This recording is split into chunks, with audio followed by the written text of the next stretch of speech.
Isang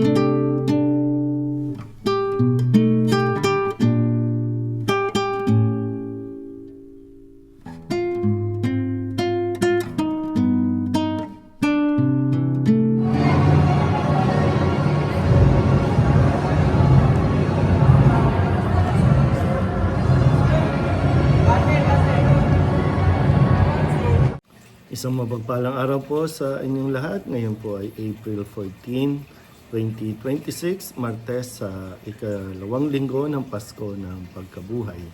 Ating pong unang pagbasa at pagninilay sa araw na ito ay hinango mula sa mga gawa ng mga apostol, chapter 4, verses 23 to 27.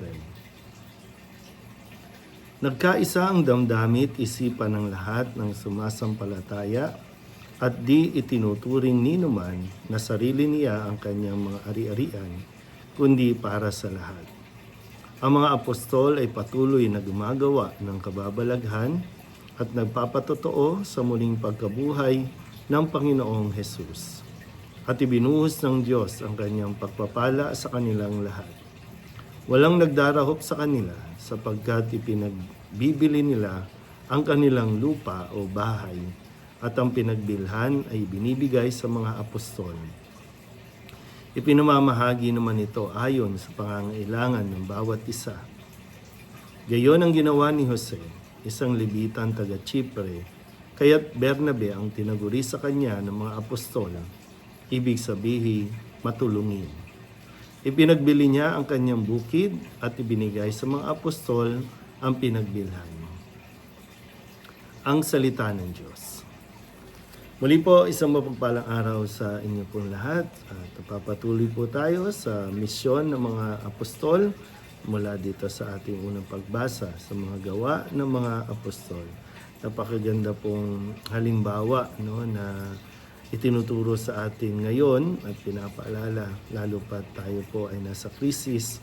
Marami pong tao sa ibang bansa ang sa ngayon ay walang matuluyan, walang matirhan, wala rin katiyakan kung saan sila kukuha ng pagkain. Kaya maganda po na nawa. Kailangan natin na maraming katulad ni Bernabe, mag-isip katulad ni Bernabe. Sabi nga, ang kahulugan ng pangalang Bernabe ay matulungin at kailangan natin ito sa mga panahon natin ngayon na isipin kung paano makakatulong at hindi kung paano makakakobra, kung paano nakakalungkot man, pero ang realidad ay laging sa mga ganitong pagkakataon may mga tao na nag-iisip kung paano sila kikita sa pamamagitan ng paggamit ng sitwasyon.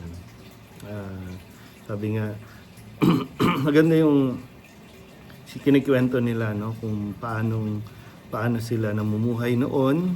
Sabi nga, of course, siyempre ito naman ay pwedeng may apply sa sitwasyon natin.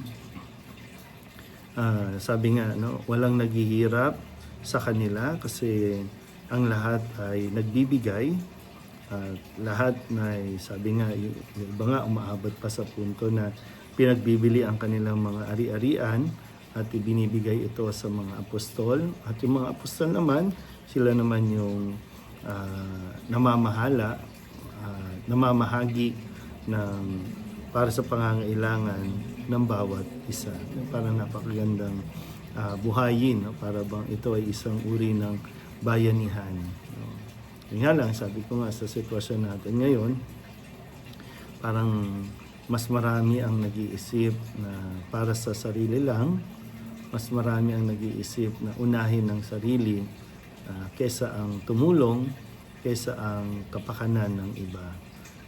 Kaya sabi ko, nitong mga nakalipas na araw, yung karanasan ng marami sa atin, katulad ng higit ng mga naapektuhan, ang mga magsasaka, ang mga mangingisda, ang mga nagdi-deliver, ang mga nagtatanim at nagtitinda ng mga gulay na para bang hindi yung ayuda ang solusyon kundi tamang pamamahagi tamang pagbabahagi, no, ng ating mga resources. Pwedeng magtulungan kasi ang bawat isa eh.